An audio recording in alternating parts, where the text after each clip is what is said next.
Good evening, everyone. Mike Palmer from Know Your Rights Group and Success Coaching International here again with another important update. Tonight we're going to be speaking all about your rights during this lockdown period. I mean, this lockdown has become completely insane. It's completely out of control. They're saying you must not leave your house unless it is absolutely necessary, yet Bunnings is open, Target's open, Kmart's open, JB Hi-Fi's open, Anaconda's open. I mean, how on earth are these considered essential? I mean, this is just ridiculous. Okay, it's absolutely ridiculous. Okay, they closed all the gun shops. We talked about that on the last couple of videos. Now they've come out specifically and said you can't go boating, you can't go fishing, you can't go hunting. Okay, what if you're out in the country and that's how you've got to sustain yourself? What if you want fresh fish, okay, and you're used to feeding that to your family? I mean, and how on earth do they justify that this has got anything to do with stopping the spread of this COVID-19 stuff? Okay, I mean, you are isolated on a boat on your own, or with your immediate family. You're out in the middle of nowhere. How could you possibly be spreading the virus by going fishing or boating or hunting? It makes absolutely no sense. It's clearly all about control, and this is really what we need to address in tonight's video. Now, one of the things that I've been getting a ton of questions about, as you can probably hear a little bit in my voice, I've been just stuck on the phone for days on end doing all these 15-minute coaching sessions for people because people have got questions left, right and centre. And if you haven't yet booked in for one of those sessions and you want to know some answers, you want to know how to put $1,000 back in your pocket right now and every month that this continues, just go to knowyourrightsgroup.com.au/products. You'll find on our products page, you'll find on our shop page. Give us a couple of days because we are a little bit behind. I am trying to catch up on those. But yeah, one of the questions that's coming through more than anything else right now, other than putting some money back into people's pocket, is what do I say to the police if they pull me over when I'm, just going about my daily business? Now, this to me is the same question as, how do I challenge a fine? Or what's the best way to argue blah, blah, blah? And my answer is essentially the same thing every time. Use the argument that you understand the best and that you're most comfortable running. So it's the same with dealing with the police. First and foremost, before you step foot out of the house, work out what it is that you're doing. Okay, set yourself up appropriately and make sure you've got that story in your head just to explain to the police if you are pulled over, if you are stopped. If you're just going for a walk, why not put on some active wear so it looks like you're exercising? Even if you're going for a walk up the shop to grab a bottle of wine. Okay, so just think ahead, think in advance. If you're going for a drive, wherever, again, just have a story prepared, something that you can explain to the police if they pull you over and ask you these questions. Now, if you're one of our, slightly more advanced members, make sure you understand DPP versus Hamilton, Regina v. Banner. You have no requirement to stop and speak to police. You are not required to answer their questions. Ask them simply, am I under arrest or am I free to go? Okay, there's very, very simple things that you can do. Okay, I mean, I could spend hours on this video going through stuff, but again, it just really depends on what level you're at. So again, just be prepared, be aware. I mean, the whole system of fines is absolutely ridiculous. How do they expect you to pay these ridiculous $1,000 fines when they've just caused you to lose your job and lose all this money? It's absolutely insane. I mean, anyone who pays, a single one of these fines is just nuts. Okay, all you need to do is get the paperwork, flip it over on the back, just say, I want this heard in court, and that's going to be the end of it. I mean, seriously, the courts are closed for at least 3 months now. Just look at what happened when one courtroom closed for, a day. There was already, backlog. I mean, anyone who's spent any time in courts knows how jam-packed they are at the moment anyway. The courts are about to close for 3 months. When we get out of this, the courts are going to be so incredibly backlogged. The last thing that they're going to be hearing okay, is challenges to ridiculous fines. Okay, so it's going to be very, very easy if you challenge a fine to drag it out for over the 12 months statute of limitations, and it'll never go anywhere. And again, if it was going to, they would also have to prove how they have jurisdiction over a subject of the Crown. They would have to establish where they got the authority to declare a state of emergency, to bring in these laws in the first place. They'd have to provide copies of the proclamation certificates to prove that the laws have been lawfully enacted. And again, a whole raft of other things that I could speak for hours on. But essentially, if you want to challenge a fine, okay, I've said it before, grab that Aussie Speeding Fines book. Just go to aussiespeedingfines.com. There's no AU on the end. Now, it's specifically targeted, obviously, to traffic fines, but people have adapted it to all sorts of fines. Not wearing a bicycle helmet, not having a valid ticket on the train. And you could use exactly the same principles and adapt them to any fine that you got for, going out and about and, doing your daily whatever. Okay, so grab a copy of that. They are out in force, as I said on a previous video, trying to raise as much revenue as they can. They realise that a lot of people are off the roads now. They're not getting anywhere near the revenue that they were used to be getting from traffic fines now. So what are they doing? They're coming up with these ridiculous $1,000 fines because you've gone for a drive down the street. And again, they're just handing them out like lollies, hoping that at least a few people will pay them. So don't be one of the muppets that do. Again, just be aware of that. There's always options. There's always things you can do. Now, on that point, I want to be clear. There's absolutely nothing wrong with being aware of and abiding by sensible, logical, social distancing guidelines. I mean, there's no need to get up in someone's face. You can stand back from people. You can respect people's private space. And again, I said it on our last video, respect other people's beliefs. Not everybody believes the same thing that you do, about the whole coronavirus situation. Some people think it's a complete hoax. Some people think it's very real. Some people think it's just a tool for control. Other people are, worried about it.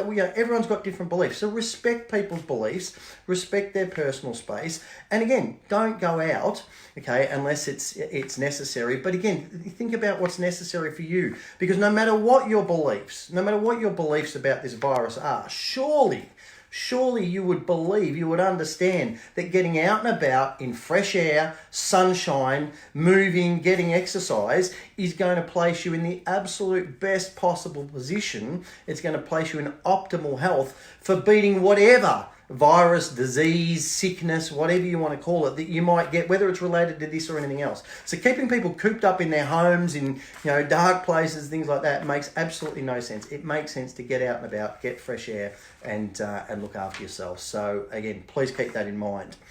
All right, now, speaking of being cooped up in houses, people are really starting to stress out and worry about the extent of the powers of government and police and the extent of these lockdowns. Because as I said at the outset of this video, it just makes no sense. It's getting completely out of control, and it's getting completely disproportionate. And that's what a lot of people are realising. Again, you read any of the reports and you look at the statistics and the numbers, and they're saying that really at best, this is only going to affect about 2% of the population. Not that it's going to kill them, just it's going to affect them, 2% of the population. So why are we locking down 100% of people to protect 2% of the population? That just makes no logical sense. Okay? Why are we affecting 98% to protect 2%? And again, who are the 2% that we're protecting? Most of them are the elderly. Okay, they're generally the elderly. They've usually got other underlying issues. I mean, there was a report that came out from Italy in the last couple of days that said something like 99% of cases that they're attributing to COVID-19 had other underlying health issues anyway. Okay, now again, I've spoken to my parents, I've spoken to aunts and uncles, I've spoken to other, elderly people. And most of them are just like, well, we don't care. We kind of had enough of it all. We just don't want to be involved. And we certainly don't want to be the cause for our children and our grandchildren to have their lives dramatically negatively impacted. This is not what we're here for. This is not what we want. So nobody wants this. The people who are being locked down don't want it. The elderly who are supposedly being protected by these lockdowns don't want it. So who is it that wants it? Seemingly just our illustrious leaders, our governments. Okay, and why do they want this lockdown? It's all about control. Okay, it's all about control. Now, again, even if you believe the worst case scenario with millions of people dying, okay, it's barely different to what's happening with the flu, the standard flu every year anyway. Now, again, if you think, but this is much worse than the flu, it's so much different than the flu, again, you're still only talking a tiny percentage of the population. How on earth does that justify an entire shutdown, an entire lockdown of the whole planet and the massive, massive economic ramifications? I mean, there are reports coming out now that property could drop 40, even 50% in value.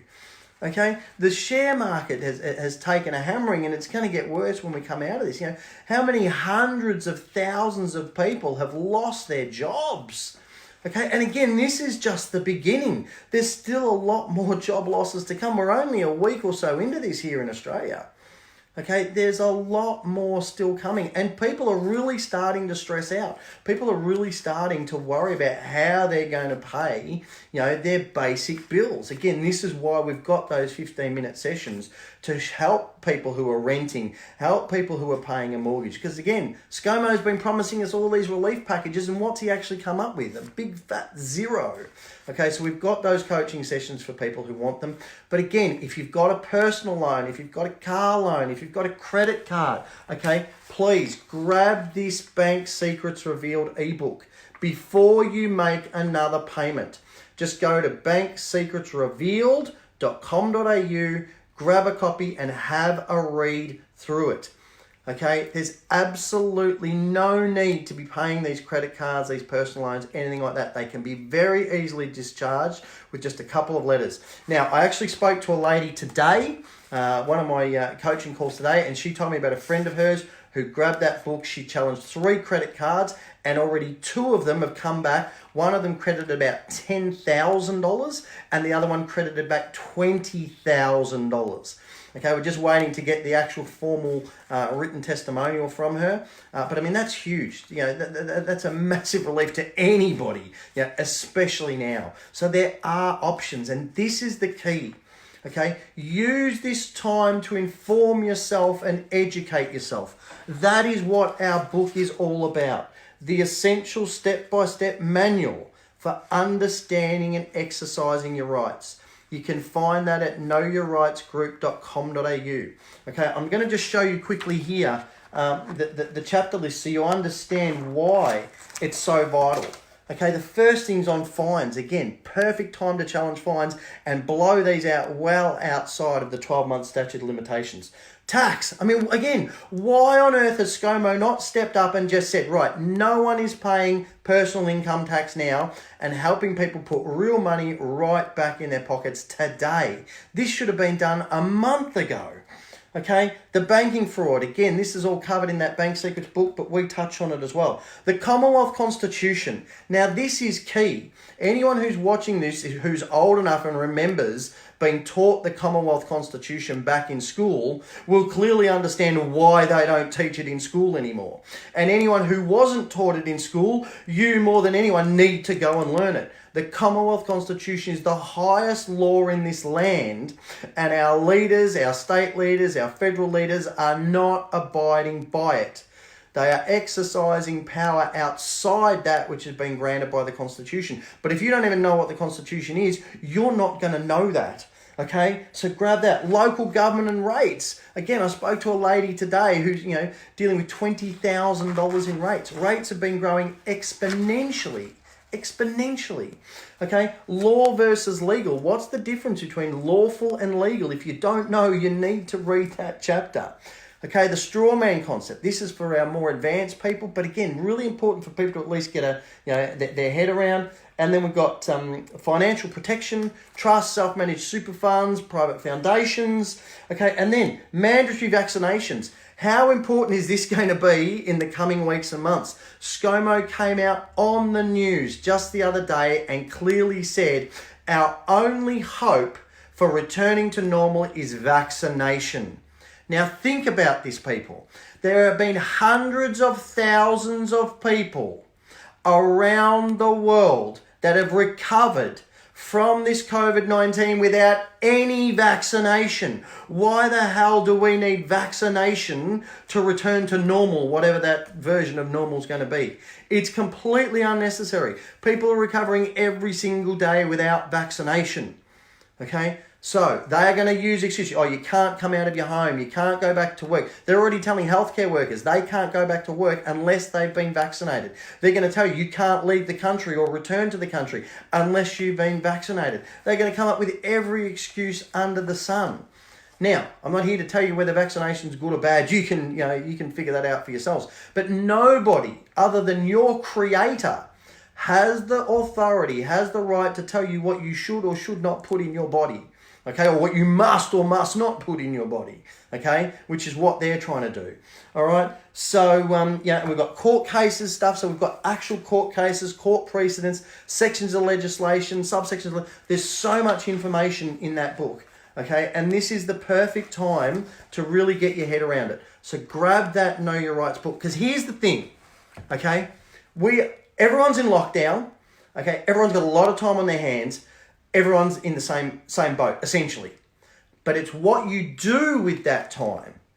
That's what's going to make or break. That's what's going to be the difference here. Now, here's the thing. The elite made a massive, monumental mistake when they let the internet grow to what it's now become.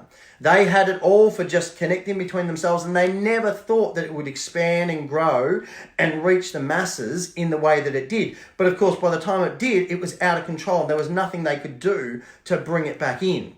So we have a fantastic opportunity right now with this lockdown to inform ourselves, to educate ourselves about our rights, about our options, about the strategies that we have to fight back. And if you do that, we can make these people regret ever locking us down to the degree that they did, because we can use this time to inform and educate ourselves, and they will go, wow, that was yet another monumental mistake. They keep making them. Okay, there's so much information on YouTube. There's so much information on Facebook. Go to our website, knowyourrightsgroup.com.au. There's tons of completely free information there. You don't need to join up or anything. Read through the pages and pages of information. Now, if something grabs your attention, if something piques your interest and you want to find out more, absolutely. Grab the book, grab some of our products, whatever. But use this time wisely. Okay, use this time to inform and educate yourselves about your rights, and let's start taking action and let's start fighting back. We've got all the time. Okay, time is not an excuse anymore, so let's use the time in lockdown wisely, and let's make them regret ever doing this to us. All right, as always, everyone, take care, stay safe, and I'll talk to you again soon. Thank you.